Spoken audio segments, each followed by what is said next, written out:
اچھا اس میں ایک اور مسئلہ ہے, آج سے کئی سال پہلے ہمارے اپنی پرسنل لائف کی بات کر رہا ہوں, پرسنل لائف کے اندر ایک شادی ہوتی تھی. اب اس میں بھی یہ ناچ گانا اور یہ ساری چیزیں ہوتی تھی, اور فیملی کے گروپس ہو رہے ہوتے ہیں, آپ کو بھی پتا ہے واٹس ایپ کے.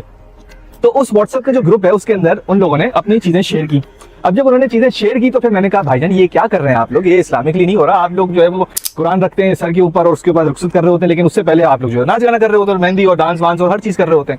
تو میرا مدعا یہ ہے کہ یہ تو میں نے اپنی طرف سے بول دیا اور میں نے گروپ کو ایگزٹ کر دیا, پھر پورا خاندان میرے خلاف ہو گیا. تو ایسے میں ایک عام انسان جیسے میں ہوں کیا کریں؟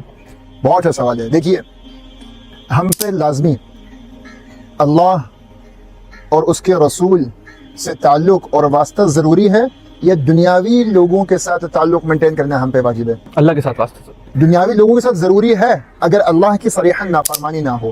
تو یہ اللہ نے ایک اصول بیان کیا ہے جس میں رسول اللہ صلی اللہ علیہ وسلم کی زبانی یہ بات ہمیں سمجھا دی گئی ہے کہ لا طاعۃ لمخلوق فی معصیۃ الخالق. There is no obedience of the mankind if there is a disobedience of Allah subhanahu wa ta'ala. صحیح. جب آپ مجھ سے کسی بات سے راضی ہوں مگر آپ کو راضی کرنے کے لیے مجھ سے میرا اللہ ناراض ہو رہا ہے تو مجھ پہ واجب نہیں ہے کہ میں آپ کو راضی کروں. میرے بھائی آپ قرآن کی حکمت پہ غور کریں کہ ہمیں نیچرلی اس دنیا میں سب سے زیادہ محبت کس سے ہوتی ہے؟ اپنے بچوں سے ہوتی ہے. ٹھیک ہے, اپنے بچوں سے ہوتی ہے.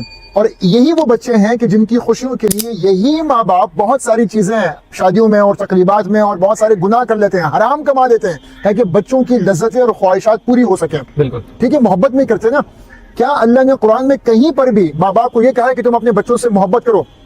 اللہ قرآن میں کیا کہتا ہے؟ انما اموالکم و اولادکم فتنہ. تمہاری اولاد یعنی تمہارا مال اور تمہاری اولاد تمہارے لیے ایک فتنہ ہے. کیوں فتنہ قرار دیا گیا؟ کیونکہ یہی وہ اولاد ہے جس کی خواہشات پوری کرنے کے لیے تم حرام بھی کر سکتے ہو. میرے بھائی ایک شخص گناہ کر کے شرمندہ نہیں ہو رہا تو آپ گناہ کا بائیکاٹ کر کے شرمندہ کیوں ہو رہے ہیں؟ ٹھیک.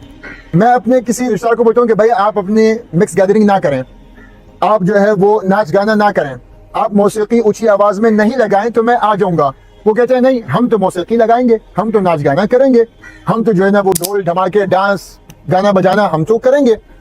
اور تمہیں آنا ہے تو آؤ, مگر تمہیں آنا ہوگا, تمہیں رشتے کا واسطہ. تو مجھے میرا اللہ کا واسطہ ہے, میں اس گناہ میں شریک نہیں ہو سکتا.